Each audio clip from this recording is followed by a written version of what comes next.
Welcome to today's custom-tailored deep dive. If you are joining us right now, you are someone who loves to learn. You're insanely curious and always looking to synthesize big ideas without getting bogged down in information overload. Today, we are unpacking excerpts from a really interesting document titled Becoming a Great Commission Ally. But before we go any further, it is really important to set the parameters for you, the listener. Today, we are impartially exploring the theological and strategic ideas presented in this text. We are not endorsing them, and we aren't taking sides on the religious claims. Right. Our goal is simply to unpack the concepts the author presents about faith, mission, human behavior, and organizational strategy. We are just reporting on the original source material so you can understand the mechanics of what the author is arguing. Exactly. But wait, before we dive into the specific arguments, for listeners who might not have a theological background, what exactly is the Great Commission in plain English? Yeah, that is a crucial starting point. In the Christian faith, the Great Commission refers to the final instructions Jesus gave to his followers. It is basically a mandate to spread his teachings and message to all nations across the globe. For faith-based organizations, this is essentially their founding global directive. Okay, let's unpack this. The text sets up a fascinating central premise regarding how people engage with that global directive today. It claims that the greatest threat to this massive global mission isn't opposition from outside forces. Right. And it isn't a lack of financial resources either. The author argues that the greatest threat is actually observation. What's fascinating here is how the text breaks down what it calls the spectator trap, especially in our modern context. I mean, we live in a hyper-connected world. You can scroll through your phone, read a newsletter about a frontline worker, click like on a social media post about a global cause. Or applauds an inspiring speaker at a conference. Exactly. And the author argues that psychologically, these small actions give us the illusion of engagement. We feel like we did something meaningful. But the text draws a sharp distinction here.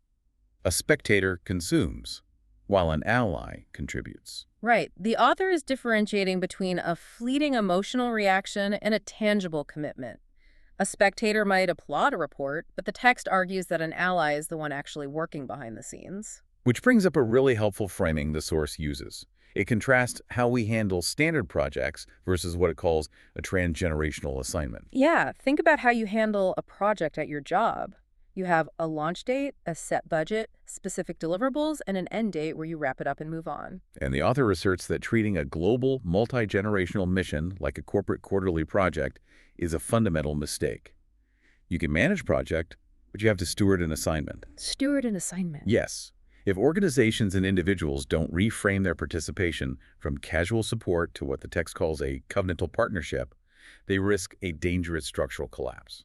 Let's define covenantal partnership for the listener, because that sounds like a heavy theological term. How does the author differentiate a covenant from, say, a standard contract? Well, according to the text, a contract is primarily defensive. It limits liability and outlines how you can back out if things go wrong. A covenant, however, is presented as an offensive, binding agreement of shared fate. It is a deep, long-term relational commitment. And the author warns that without this covenantal framework, organizations risk raising an entire generation that is deeply inspired by a cause but entirely unanchored in commitment. You get these short bursts of enthusiasm that flare up and then just dissolve under the weight of daily responsibilities. Which ties into a broader cultural issue the text addresses. In Western society, we love the lone hero narrative. Oh, we definitely do. Think about how we consume pop culture. We love the Batman approach to saving the world. We love the idea of the bold, isolated pioneer who hacks their way through the jungle and changes history purely through their own individual grit. But the text aggressively challenges this. It calls it the myth of heroic individualism. And it uses historical evidence to synthesize why that lone hero myth is so historically inaccurate within their context. Right, it points to William Carey. He's a historical figure widely considered the father of modern missions for his work in the late 18th century. The text notes that Carey labored in India for 7 grueling years before seeing a single convert to his message. 7 years of zero visible results would break almost anyone who is operating entirely on their own. Precisely the author's point. The source argues that Carey didn't survive on individual heroism. His endurance was entirely dependent on a hidden, sustained network of allies back in England. People who are consistently praying for him. Praying, managing logistics, and funding his work over those long, fruitless years. Without them, the text suggests he would have burned out entirely. Does the author provide other historical examples to back up this idea of sustained cooperative effort? Yes, the text brings up the Moravian movement from the early 18th century. According to the source, the Moravians committed themselves to global mission, and to support it, they maintained a continuous 24/7 prayer watch for over 100 years. Wait, 100 years? How does an organization even manage an unbroken around-the-clock schedule for a century? It requires an intense level of strategic organization that completely subverts the lone hero myth. It involved dividing days into hourly shifts, passing logs from person to person, and then literally passing the mandate from one generation to the next as older members passed away. The text frames this not just as spiritual enthusiasm, but as strategic generational stewardship. Exactly. And the author traces this cooperative relay concept back to a biblical model, specifically citing the Apostle Paul's instruction to his protege, Timothy, in the book of 2 Timothy chapter 2, verse 2. How does that specific verse map out this relay race? The text highlights that Paul tells Timothy to take the things he has learned and entrust them to faithful men who will be able to teach others also. In that single verse, the author identifies a map of 4 distinct generations of knowledge transfer. Paul to Timothy, Timothy to faithful men, and those faithful men to others. It is an intentional, structured handoff. It's all about continuity. Here's where it gets really interesting, because you aren't just running your leg of the relay for yourself. The text uses a metaphor to describe what true allies do. It says they are planting trees under whose shade they may never sit. A beautiful image. You are putting in the work, the funding, the strategy, knowing full well that the ultimate payoff might not happen until long after you are gone. Which introduces a profound theological tension that acts as the engine for this entire text. The author presents a deep paradox at the heart of this global mission. The paradox is this: the text claims that God guarantees the ultimate outcome, but simultaneously holds humans entirely responsible for faithfulness in the present. That seems like a massive contradiction to hold in your head. If the ending is completely guaranteed by a divine power, why would human participation matter at all? If we connect this to the bigger picture, the text points to the language used by the Apostle Paul in 1 Corinthians chapter 3, verse 9. In that passage, finite human beings are described as co-laborers with the infinite God. Co-labor, so they are working together. Yes, the author argues that divine sovereignty, the idea that God is in control and will complete the mission, doesn't excuse human passivity. Rather, the text claims it empowers it. Meaning, you aren't laboring in a panic, wondering if the whole operation will collapse without you. You are laboring from a place of secured victory, which gives your daily work immense dignity. That is the core argument. Let's relate this to everyday life for the listener.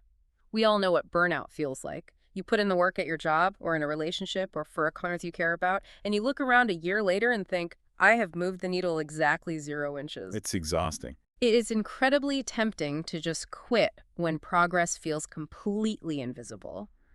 How does the author suggest a person keeps going under those conditions? The text explains that true allies must shift how they measure success.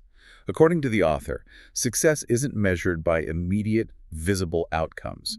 It is measured by obedience and alignment with the mission. Going back to William Carey's 7 years without a single convert. Exactly. If he measured his success by immediate metrics, the text implies he was an absolute failure.